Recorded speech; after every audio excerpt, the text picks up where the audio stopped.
Hello, everybody. This is Spider here once again, TheFightCardPodcast. We are coming to you from San Antonio, Texas. Once again, I'm being joined by Aaron Suarez. Aaron, how are you, bro? Doing good, man. How you doing? Man, I am tired, and I'm ready to go to bed, bro. How was your day, man? You're actually off today. I was off today, man. Yeah. You know what? It wasn't too bad. I had a couple appointments. Did a lot of running around, some errands, and really haven't slowed down today. No, you're saying that's your day off, so you have to do everything, right? Yeah. I was like, damn. If only work needed help. Man, now we are here at the HOJ Academy, of course. This is where the studio is at. In the background, I don't know if anybody can hear it, but they're having a little Halloween party, man. It is Halloween weekend, man. Any plans with the family? We are going to take probably my brother and sister-in-law probably to a trunk or treat. Oh, okay. Along with my kiddos and stuff like that, kind of get out there. I think we're going to go to the Converse one over there. The Campos Park, so yeah. No, for sure, man. You're gonna dress up, bro. That's what I want to know, man. You know what? I'm probably gonna go as middle aged. There you go, man. I might go as a 40 early 40-year-old. I don't know. I'm still thinking, see how my knee feels out with that day. But it is gonna be Sunday, dude. So of course everybody's celebrating this weekend. You know, today, tomorrow. Like I said, mentioned earlier, man. Here at the HOJ Academy, they're having a little party for the kids. Mm-hmm. So that's a good thing, man. Now, I want you to talk a little bit about some of the stuff that happened over the week, man. The 2021 PFL Championship event that happened, and it was a good one, man. I mean, I know, like many, did you happen to catch that online? Man, I saw some of the fights. It was more the recaps for myself, but I was very interested in a few fights in the later on the card. So yeah. No, for sure, man. I mean, I was watching, bro, and I mean, it was a good one, man. I mean, there's a lot of fighters that have fought in bigger promotions. I mean, the PFL, of course, the fact that the fighters are winning $1 million, bro, through their contract is mind blowing because they're not as popular as they should be, man. I mean, why do you think that is? Oh, probably just as far as dishing out $1 million. I mean, yeah, I mean that's assuming that the promotion's not going to flop. It's assuming everything kind of goes through, man. I mean. It's a big risk as a promotion goes. So you got to make sure you have the talent, you have the viewers, you have everything just lined up. So that way, when they do come out with the $1 million and somebody's, hey man, I need my money now. There you go. You try to go cash that big check they give you, man. You better have that. No, definitely, man. And I mean, it's another outlet. I mean, for the professionals out there, of course. One of the cards, one of the preliminary bouts that I wanted to talk to you about was Jordan. Actually, I'm sorry, it's going to be Julia Budd. She fought Caitlin Young. Now, Caitlin Young, she's been fighting in the PFL, so she was a regular.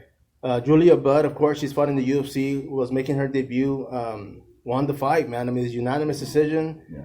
I mean, Julia Budd herself, she's 38 years of age. Caitlin, 36. Now, I'm not going to say, when should somebody stop fighting? I mean, of course, as they're healthy and they still want to compete. I mean, what are your thoughts on something like that? Well, I mean, first thing that comes to mind was it Randy?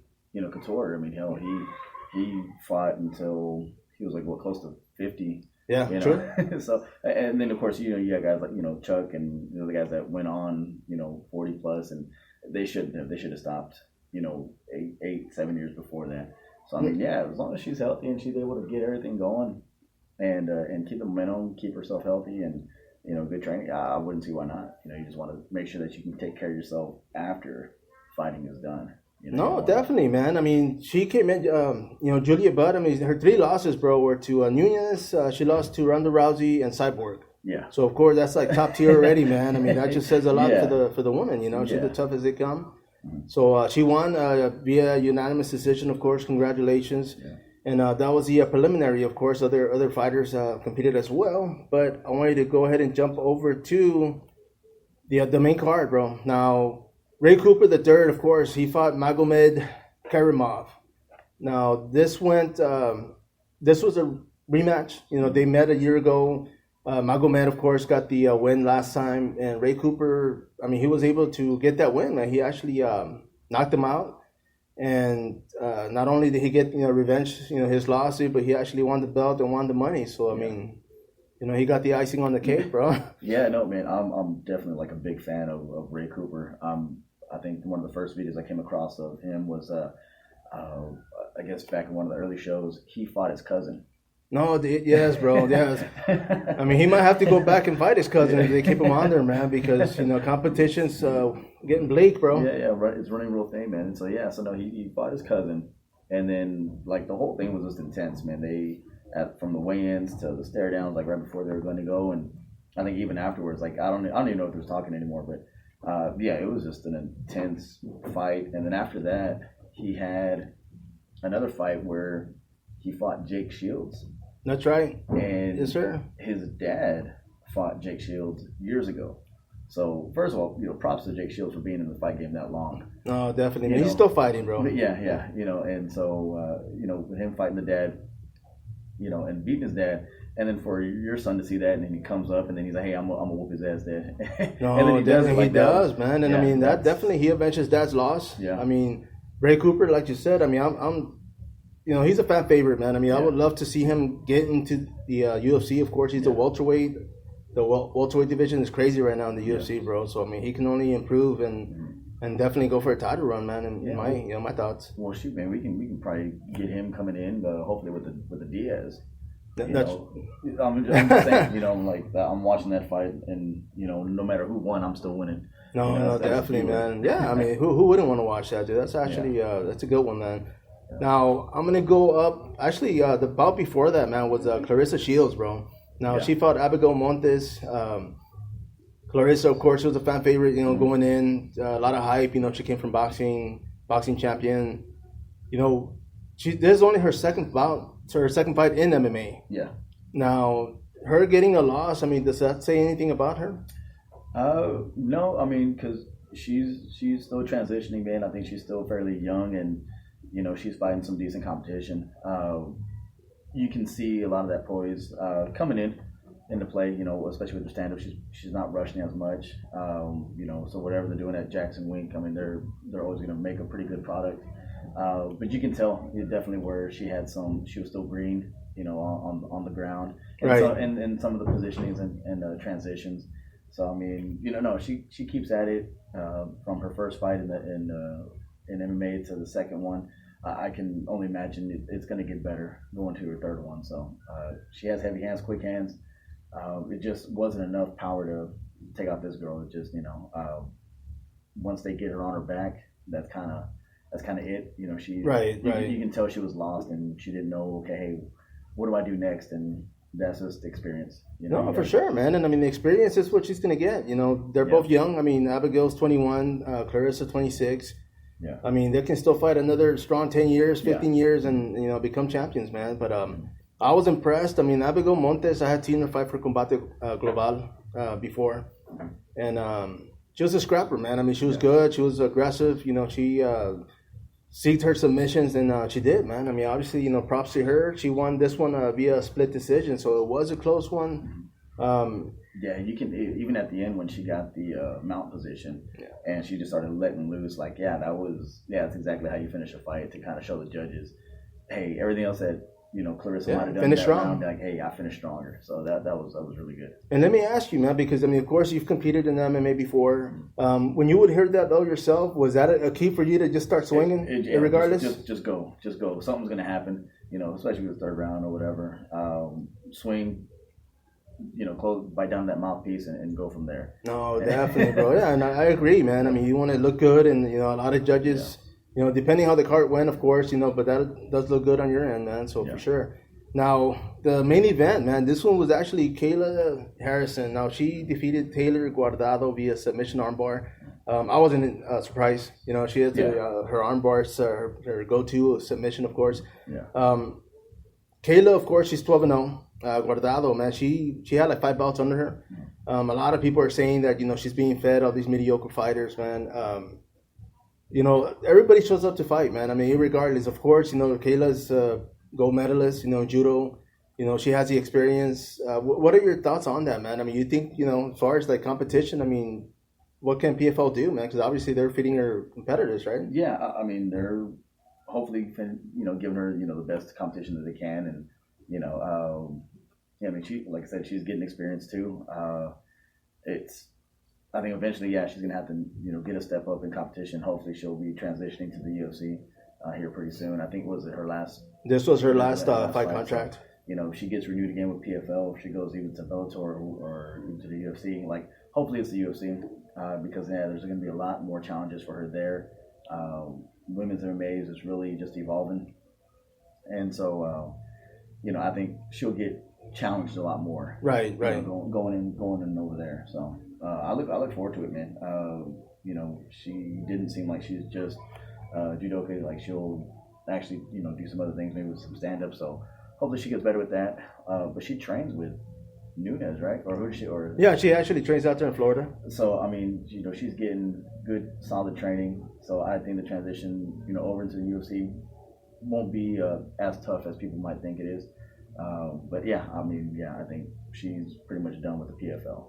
No, for sure, man. And like you mentioned earlier, man, as far as, for me, the way I see it, man, she's only as good as her competition. Yeah. So, better fighters come in, of course, that's just going to elevate her and she's going to be able to improve, man. But, I would definitely love to see her in the UFC, man. So we'll see what comes. Nothing's been posted as of yet.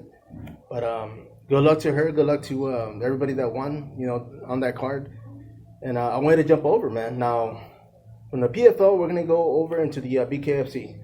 Yeah. Now, just a few days ago, of course, they actually signed up Mike Perry.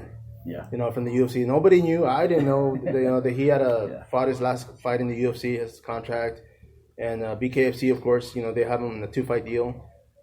Now, he's a heavy hitter, man. I love the fact that he's jumping over. Whether or not, if he can avoid a lot of damage, of course, I see him getting a few fights in there, man. Of course, getting his money. But I brought him in for the fact that there's another fighter that you actually fought yourself, man, in your amateur days, and this was Derek Campos. Yeah. Now, Derek Campos, I had no idea that you fought him, man. We were talking about, he actually fought 2 of your stablemates in the pro division, Gilbert Jimenez and, of course, Adam Schindler, man. Yeah. So what are your thoughts on Derek Campos getting picked up by the BKFC? Man, I think that type of fight and that type of environment, I think that's going to do well for him. Because he is just a, scrapper, man. He's just a banger. And, fighting him going into, I wasn't even scheduled to fight him. I was supposed to fight somebody else. And it was kind of like, hey, midway through the show or midway through the trip up there, it was like, hey, you're going to fight Derek. And then you're going to fight him and you're going to fight him. And I was like, all right, cool. And this was even amateur, right? That was amateur, yeah. What promotion was this? It was, I don't even know. I couldn't even tell you the guy's name. But it was a crossover. They would do fights in Lubbock, and then they would also go to New Mexico. Yeah, so man, definitely. It's right next door, so of course. Yeah, so it was a lot easier for them. And, man, so it was pretty cool, man, fighting him there. Derek, if you happen to be listening, you still owe me a drink. Man, there you go. Yeah, after at the time, he was like, hey, man, we'll get some drinks. And he's like, I'm only 19. I can't buy any beer. So, hey, you know what, man? And that's one thing I was looking at his age. I had no idea he's 33, bro. Yeah. He's young. Of course, you are as well. Not me, but the guy, he's actually 33 years of age. And we're talking about his size, bro. I've seen him fight in Bellator in Austin, bro. And he's a big dude, man. Yeah, no, he really is a big guy. We had seen him in Louisiana. We had a fight on Friday, and we also had a fight on Saturday.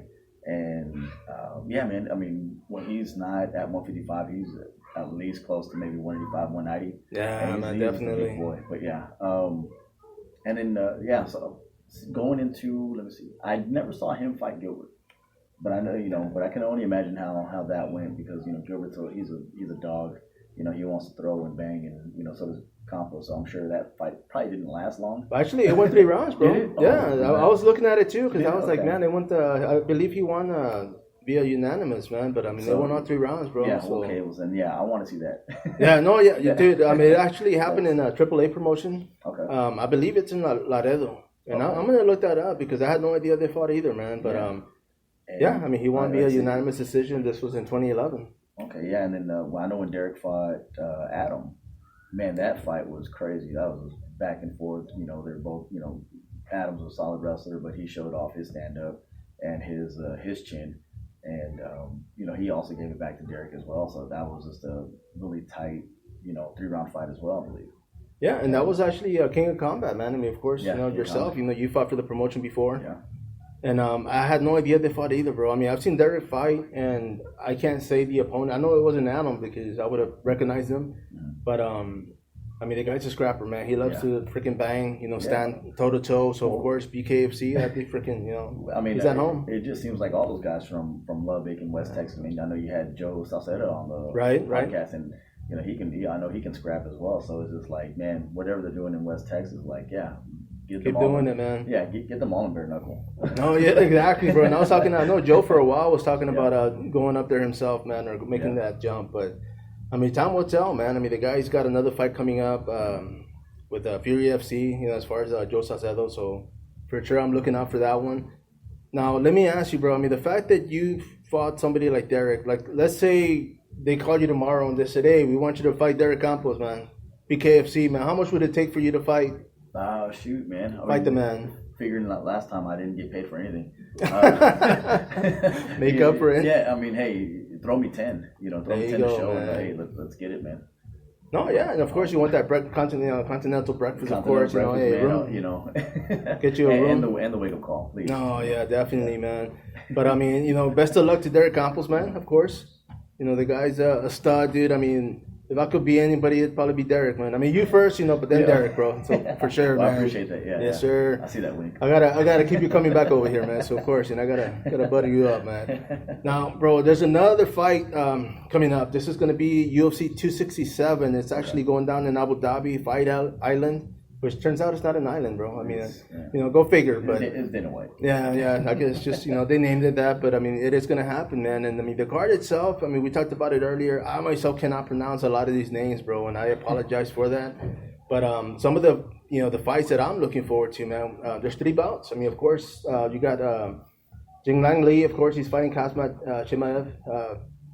Kazmat's freaking undefeated, bro. Yeah. I mean, he's going into this bout with a lot of experience, of course. I mean, when you're undefeated like that, man, what does that do for you mentally, man? I mean, do you feel superior as far as going in there? It depends on who you got around you. When you're undefeated, when you're winning, when you're all those things, if you have a whole bunch of yes men, man, your training can really slide off a little bit, right? So, you want to make sure that hopefully he has guys that are telling him, like, hey, you need to, stay on. Work on something, or So I mean, but it seems like he probably does. I mean, I wouldn't see him falling off too much.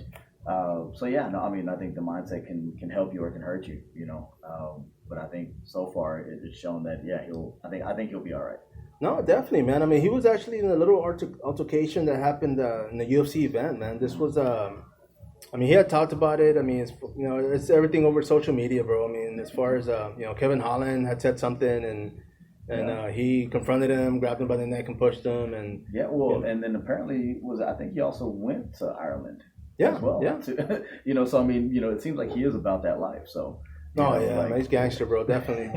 So I mean, I wouldn't expect him to go out silently, No, of course, man. Gotta have the last word, of course. And then, but Kevin got hurt, right? Yeah. Kevin got hurt, so man, that sucks, man. Hopefully it's not too serious and it's a speedy recovery. No, for sure, of course, man. He's from Texas. I mean, the guy, I saw him fight here, man. Actually, amateur fight. Man. He actually fought Billy Bear, Ohana gym out there in the West Side. And I think at that time it was for a title, man. So Kevin got the win, and I talked to Billy about it, man. And it was just, it's pretty cool. I mean, you got to admit, it's cool that, these guys are still, and they're going up there in rank, and now they're in the UFC. And I met him at that same show, and we're in backstage and we're getting ready or whatever. And the way he's talking, shit now, that's exactly how he was. He hasn't changed, man. It just didn't start in the UFC. Man, well, let's just hope even Derek Campos, man, maybe he'll send us some tickets, man. We can go out there to watch him fight, bro. Yeah, like I said, man, Derek, hit me up, man. Yeah, because I believe he's fighting in Tampa, Florida, man. It's going to be in December, so it'll be a nice Christmas gift. I won't say no to that. Now, bro, the other fight, it's going to be the co-main event, man. Now, Islam, of course, he's fighting Dan Hooker. I mean, Dan Hooker fought here in San Antonio when the UFC came through. And I don't know what it is. I like the guy. I can't say I'm a huge fan of him, but I mean, I like his style. I like the fact that he goes in there and, does what he has to, man. But what are your thoughts on that, man? On that fight coming up? Man, I hope he wins this fight, man, because I think he had trouble with his visa or something like that. So, he pretty much had to option in to say, hey, I'm not going to go home and see my kids, my wife, or anything like that. I'm going to stay here for another, however many weeks it was. So, but man, I think Dan, is a very just a hard-nosed fighter, man. He's going to come out there, he's going to throw punches, he's going to do what he needs to do to get the job done. And, no, that's right, man. You know, and actually, I want to say when he was in town here, when we had, I think, the UFC, he was training over at Southside. That's right, bro. That's right. I forgot about that. I think him and Leon Edwards, man. Edwards, yeah. So, you know, you get a lot of, I mean, you know, shout out to Southside, you know, for hosting those guys. And, but yeah, I mean, just the amount of just grit that Hooker has, and I think that's going to be a really exciting fight. And definitely, man. And you're right, dude. I forgot about that. I mean, you know, he's away from home. I mean, he can't see his family. So I hope he does get the win. Because hopefully that drives. I mean, it should drive him. I mean, hell, you know. Right. Yeah, his family's safe. His family's good. So he'll be going home soon. If I'm going to be away from my family for, you know, all these weeks or whatever, I better win. Yeah. If not, you'll go home and go straight to the doghouse, man. Well, bro, I mean, that fight, of course, I mean, it's going to be coming up. I mean, were you able to hang out with the guys out there? When they trained out here for the fight in the UFC? I wasn't, man. By that time, I was already done with kind of coaching or whatever. Okay. I was doing my thing, but yeah, no. I mean, I know they took pictures and they, you know, got to hang out. And I know Ernest, the coach over there, he was talking with their coaches and like, hey, you know, like what are we doing and what can we do better and stuff like that. So I'm sure it was a good learning experience for both sides, you know, to get that exposure. No, yeah, man, and Ernest, man, you know, he has that Leon Edwards cutout, man. I'm gonna see if he'll let me borrow it, bro. take some selfies out here. Get Leon Edwards in the studio, and then tag him, yeah. Yeah, no kidding. That's probably as close as I'm gonna get to getting them in here. So we'll see, man. Ernest, let me know. Now the main event, bro. I like it. I mean, it's for the light heavyweight division. We had talked about this earlier. You know, as far as you know, John Bone Jones, of course, he left he moved up in weight. He opened doors, man. I mean, he left opportunities for a lot of people, man. I mean, would you agree to him leaving the weight division actually, you know, it's allowing other people to come in? Yeah, I mean, it's, yeah, no, definitely. It's going to be the same effect even when Nunes finally decides to leave her division. Oh, yeah, bro. You know, but yeah, once John Jones left, man, I mean, or forced himself out, you know, yeah, that's going to open up a whole bunch of opportunities for those lightweights and even those heavyweights. To come up and get the title or become a contender, because John Jones, I don't know how long has he been out now? Too long. I mean, I know it's been a while, man. It's been a good minute. So I think even if he were to come back for whatever reason, or he's able to, I mean, he's still gonna jump in front of some of these people. Oh yeah, definitely, bro. The natural talent that he has, but yeah.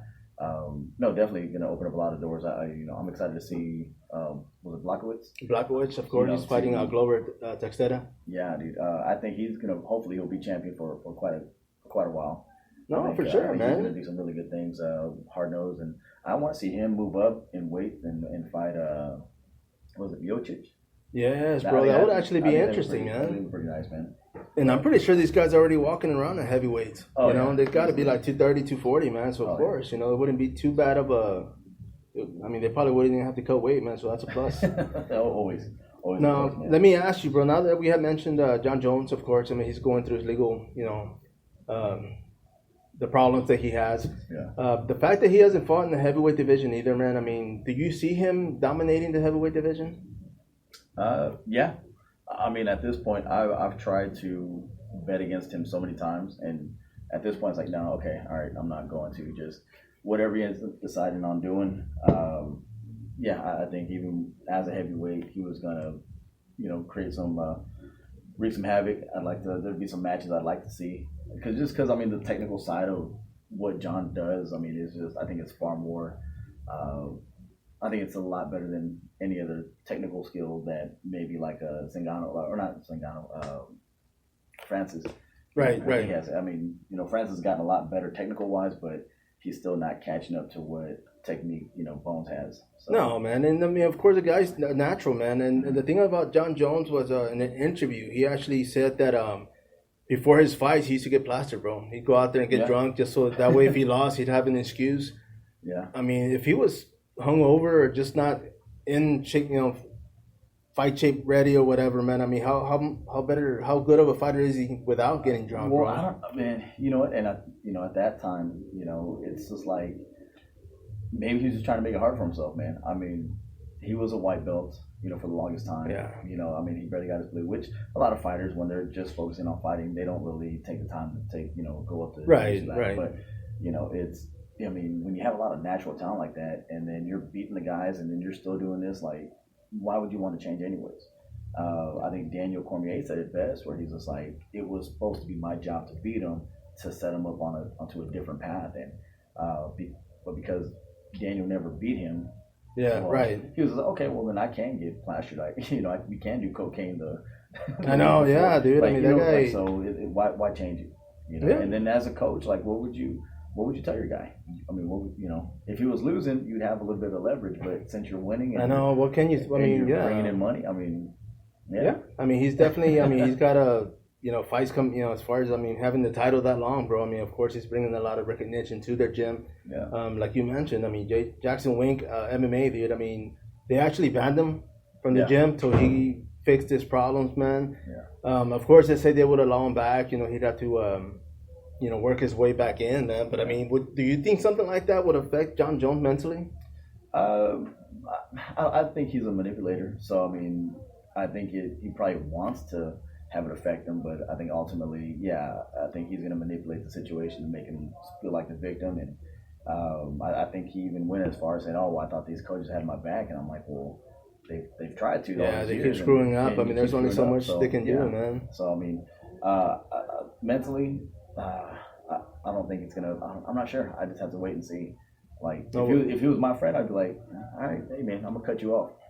No, yeah, I mean, of course, dude, because somebody, screwing up as bad as he has. I mean, of course, he rekindled with his wife, and they're all good now, posting selfies. But I mean, it's obviously a problem, man. I mean, if he's getting arrested, Yeah, so then I wonder how much he's getting paid then. You know what I'm saying? Like, because I mean, I know other comedians have talked about having, be quiet money. So no, yeah, bro, yeah, dude, that's true, man. I mean, I don't know if he's left them or she's left them, but I mean, the guy obviously has issues, and it wasn't the best. I mean, if he does recover and get everything situated and comes back, then I would love to see him in the heavyweight division, man. Yeah, well, I just hope that family is safe, and with the kiddos and everything like that, man, and he's not messing them up, man, because that can be a big toll. No, for sure, man. I mean, then that's going to be a lot of therapy money he's going to have to spend for his kids, Definitely. Now, let me ask you, bro. I mean, as far as like being a former competitor yourself, used to compete and fight. We had talked about this the last time, and basically, I mean, as far as your 2 cents, for people that are looking to come in and compete in MMA. Now, did you yourself back then have to go through a physical, have to go through licensing as far as getting regulation and all that? You know what? It was we would, man. You have to get just the regular physical, right? Turn your head and cough, get the eyes checked out, and then some blood work, just so that way that, you make sure you're clean. I mean, and which, if you don't have insurance, that's going to take quite a bit of money out from you. And, you see, and you actually had a couple of people asking you questions about some of this, the stuff that you guys go through, man. Yeah. I mean, because I would imagine the prices went up, for the physical. Like you said, if there's no insurance, of course, you got to pay out of pocket. Yeah. So, I mean, in order for somebody to go from amateur to pro, I mean, they're going to have to spend a couple hundred. Yeah, a couple hundred, man, easily. So again, man, if you're trying to lock in those sponsors, man, hey, look, man, I'm going to get you on my shorts. I'm going to make a banner and all that stuff, but, pay for my medicals. And those medicals, man, they're going to be good for the whole year. Right. And, shoot, after that, you start fighting, as often as you can, man. Don't turn any fight down, and now you're making that money back, hopefully. And right, hopefully. And then you can kind of get ahead. So, but yeah, I mean, medicals and all that stuff, man, that can really put a fighter out. And, also just make sure that you stay ahead of it. Just know, hey, you know what, I got it done in May. All right, man. And in March and April, I'm like, okay, I got to make sure I got that money so I can renew them.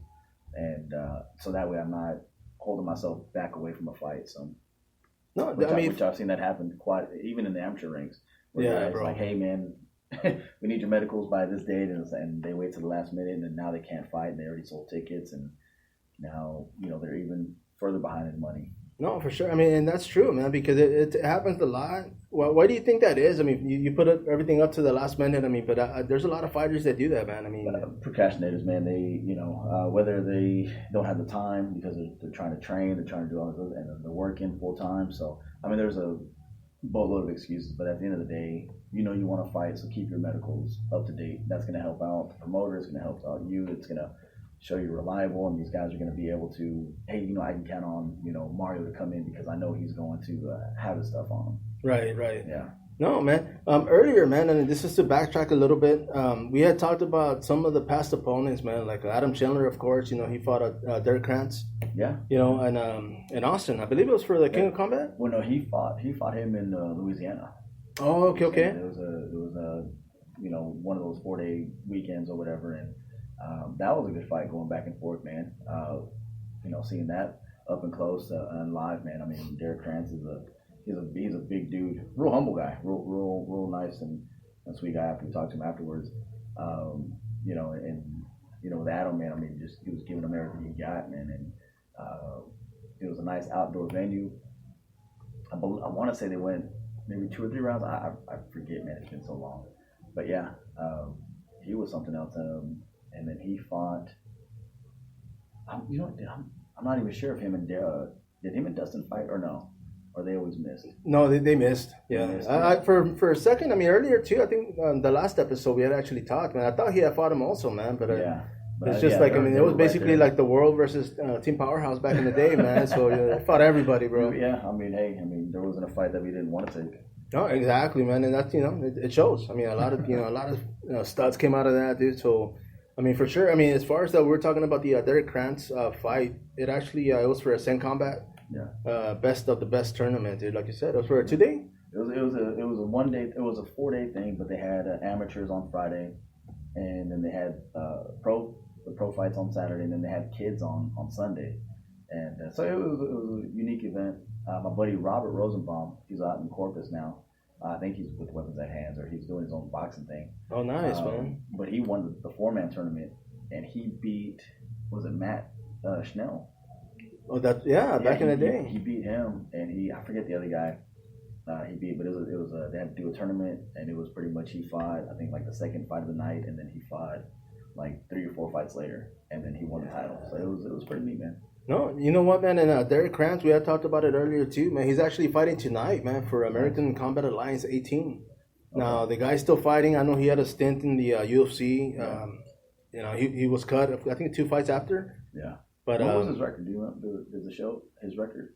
Derek Krantz for the UFC? Because I figured he would have stayed for a good minute, man. No, well, I think because even I know when they picked him up for the Dana White Contender Series, Dana basically was brought up his age because he was an older guy. He didn't want to bring him in because of that. But they gave him the opportunity, of course. I mean, but you know, as far as they threw him in the UFC, man, in his first fight, man. I mean, they put him up against Vicente Luque, man. And Vicente's up and going up. I mean, this guy, it was a last-minute fight. I know the fight was offered to a couple other welterweights. Derek took it, man. He said, hell, you know, he wants to fight, so he went in there. Just put him in the show, baby. Oh, yeah. I mean, of course, man. He's been waiting like many. He's been waiting for so many years. I mean, he had two losses in the UFC back-to-back. I mean, he was cut up after that 2-fight, streak. Yeah. But I mean, he came back. He went back at it. He went to AKA as far as the American Combat Alliance, and let me see. This is going to be for actually in 2021, man. April 23rd. You know, this year he had actually fought and won, and of course he's fighting tonight. So best of luck. Best of luck to Krantz, man. Hope he pulls it off tonight, man. No, for sure. Now, I mean, the guy himself, like you said, dude. I mean, he's. I mean, on his record, you know, it says he's 5'10", 170 pounds. I mean, he's an easy 190, 200 walk around weight. Easily, yeah. You know, because that guy's a big dude too, man. yeah.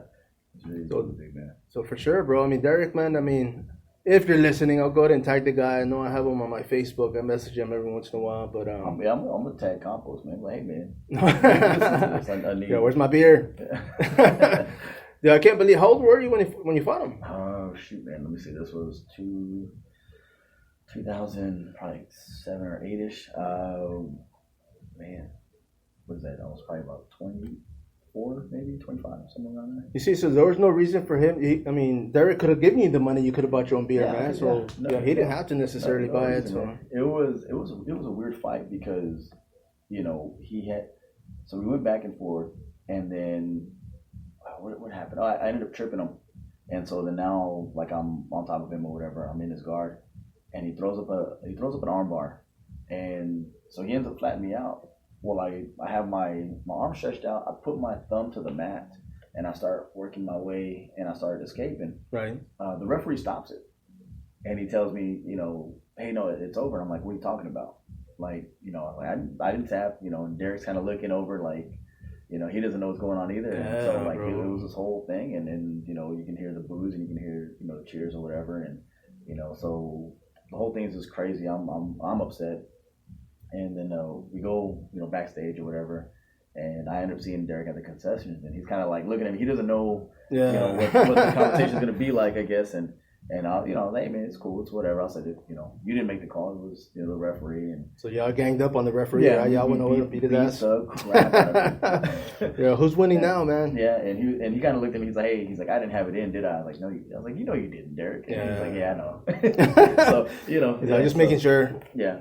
I mean, of course now, right? I mean, he's gonna beat the crap out of me, but I'm still gonna swing. There you go. You're still gonna throw one, at least connect, man. You owe me at least one more round, Derek. Yeah, for sure, bro. Man, I was thinking about this because even on the group page, man, for our Facebook, for the Fight Card Podcast, I've been posting a lot of promotions all over the U.S. Yeah. And it's basically for the fighters. There's a lot of opportunities out there, so I'm throwing them for the fighters, but there's a couple of them. It reminded me, I don't know if you were still competing around that time, but in Arlington, there was an MMA event that happened in the NASCAR. They were having like a racetrack, like the NASCAR whole. Yeah. And I couldn't remember what name it was, but it got me thinking, man, what's the weirdest place you ever fought in? Oh, man, the weirdest place. You know what? It was actually probably at was it Crossroads Mall? No, not. Yeah, Crossroads Mall. Oh, that's right, bro. 410 and yes, bro. Man. And it was, I don't even know how that got sanctioned. I don't even know what it was. I fought one of somebody from Lubbock. And, yeah, dude, it was, I don't know, it was like it was a conference room. Yeah. Pretty much. Yeah. And so, like, the cage is pretty much to the height of the ceiling. And, so, you jump up and you're hitting the ceiling and, yeah, and that probably has to be the weirdest place, man. I won that fight, so that was good. No, for sure, man. I think, as a matter of fact, one of Soto's guys from White Tiger have fought there, because I think it was the same one where the guy was so tall, he was kind of having a punch down a little bit. It was probably Nick Graff, man. Yeah. Yeah, dude, because. Yeah, Giraffe, but I think we call him Giraffe, man. I mean, not to his face, of course, but I mean, he was a tall dude, man. So I think it was that one because I was there and it was just, it was awkward, bro, for sure. It was nuts, man. It was crazy. And then, you know what? I had actually forgotten my mouthpiece. So one of my teammates actually had to go buy a mouthpiece, and then he brought it to me. He didn't mold it or nothing. Oh, man. And so, yeah, I'm just biting down and I just have it in so the referee lets me get in the cage. But, yeah, man, and took care of business ASAP, and then went back out, threw the mouthpiece away or whatever. But yeah, don't forget your mouthpiece, fighters. No, for sure. You see, and that's one of the things. I mean, going into these promotions, man. Even I've been doing this 10+ years, bro. But I would always take tape. I would always take gauze. I would always take and this was just myself because it would happen. Dude. I mean, everybody's so busy. I mean, of course. Some of these fighters don't have anybody, so they show up by themselves, and it was just crazy, man. And let me say this, because you actually fought for King of Combat. Yeah. One of the promotions, I think it was their first event that they had, man. I showed up, and I'm walking around with the fighters, backstage, and one of the state, representatives. I mean, he's talking to Ron, and he's telling them like, "Hey, where are the gloves?" And he forgot to get the gloves, bro. So he sent somebody to go and buy them, dude. I don't know. I guess I went to Academy Sports or something, but. Yeah. I mean, it's just one of those things you kind of got to know, man. You're going to start a promotion. It's like, hey. Some of the things that you kind of take for granted. Yeah, because there was, I think, the show that I fought on for him in King Combat. He was like, hey, you're going to bring your own gloves. And I was just like any gloves? Like, yeah, man. I had some guys with the little mushroom ones. Yeah. So I was just like, oh, man. And luckily I had some actual flat 4-ounce gloves. And so that was. Were you already training with those? I was already training with those. Oh, okay, nice, man. So they're broken in. They're broken in, yeah. I was like, I got some. I got you. So, man, and let me ask you, because I mean, like you said, earlier, I asked you as far as the weirdest place. I mean, some of these guys, man, I've been to promotions myself, bro, where I'm backstage hanging out with everybody, and there's nowhere for the fighters to roll. Like, there's no mats, there's no nothing. So you kind of got to do what you got to do, man. But I mean, the promotion's fault for something like that. I mean, you know, I would say no, man. I think that's kind of. I mean, you would like for the promoter to have that, but I mean, he's already given you a spot to kind of showcase your skills. I think a lot of coaches now they're a little bit smarter and they'll bring their own mats or a personal thing or. You know, so I think some of the better promotions will actually have an area where they'll set everything up. But I've seen it to where a lot of backstage you'll see about 4 or 5 pieces of mats put together, and it's from different coaches. So, yeah, I mean, I don't know. I guess I want to put it on the promoter, but at the same time, I'm like, you're a coach, you know. Bring the stuff accordingly. And I guess it would also depend on the promotion because some of these, you know, regional, of course, you know. Yeah. I mean, you got to pay for parking, so of course they're not gonna have money for a mat, bro. So yeah. I mean, it's just awkward, but there was a bar that we had a fight at, and it was off of Bandera. It was out there. It was at Highway 16. And Helotes. Yeah, I was there too. There was nothing to really warm up in. I think, you know, you had some guys, you know, like trying to kick the pads with their, you know, shoes on, like in the parking lot. Yeah, because they couldn't walk around barefooted, man. It was out there in the sticks, dude. So I mean, you know, when promoters are looking at venues, that's probably the last thing that they're doing. Yeah. They're just worried about separating the red and blue corners, but as far as like, hey, what's your role? That's up to y'all. Yeah, so you should have done that yesterday, right? Or earlier today. and it's gotta be something, man. Now let me ask you, man. I'm gonna go ahead and wrap this up in a little bit, but what was some of the things that you used to do as a fighter, man, going into a fight? I know the other day one of the guys here at HOJ was fighting, and I had asked him if he was going to do anything before his fight to kind of like psych himself out. Did you used to do anything? Was there a ritual that you would follow? You know what, man? I would go and I would actually go and see some of my aunts and uncles and kind of just, you know, say, you know, hey, what's up? I'm, you know, just kind of talk to them a little bit, maybe visit some cousins. But I would like to sometimes just drive around the neighborhood a little bit and then head out if it was something, you know, away where we're out of the city. I would always try to get to the venue early, and I always just like being in the cage and just kind of getting a feel for it, you know, kind of just, you know, seeing how the mats feel, seeing how the little pillars in the corners, see how those feel, and kind of go around to each of them. And yeah, man, that's what I would do. And now that you brought that up, bro, I think it was Matt Hughes in the UFC. He used to do that, and he said he would do that because he would find the hardest spot in the octagon. Yeah. So that way he knew where to slam his opponents, man. So I was like, damn, I would have never thought of that, man. Yeah, but, no, of course. Well, with me, I was just trying to get familiar with the area, but yeah. No, definitely, man. I mean, of course, yeah, it wasn't for that, of course, you know, but man, I do appreciate you, man. I mean, of course, it is Friday evening. You made it out. I mean, I know traffic was horrible, but thank you for stopping by, bro. Hey, no, not a problem, man. You just keep having me on. Yes, sir. No, I know, Eric. Everybody out there, man. I mean, you are listening up. I mean, this is the Fight Card Podcast. This is our YouTube channel. Subscribe. Ask others to subscribe. What I'm going to be doing is after 1,000 subscribers, man, I'm going to actually be giving away $1,000, bro. Oh, nice. So that's something for people to... you know, try and get. I mean, of course, you know, it's going to be one lucky person. So if you're out there listening, subscribe, please, and follow up. Once again, Aaron, thank you for your time, bro. I appreciate you. Anything you want to say before we wrap this up? Nah, man, I'm good today. So tell the wife, hey, I'm coming home. in a minute. Yeah. No, thank you, bro. Everybody out there, man. This is Spider, of course, the Fight Card Podcast. Till next time, follow up.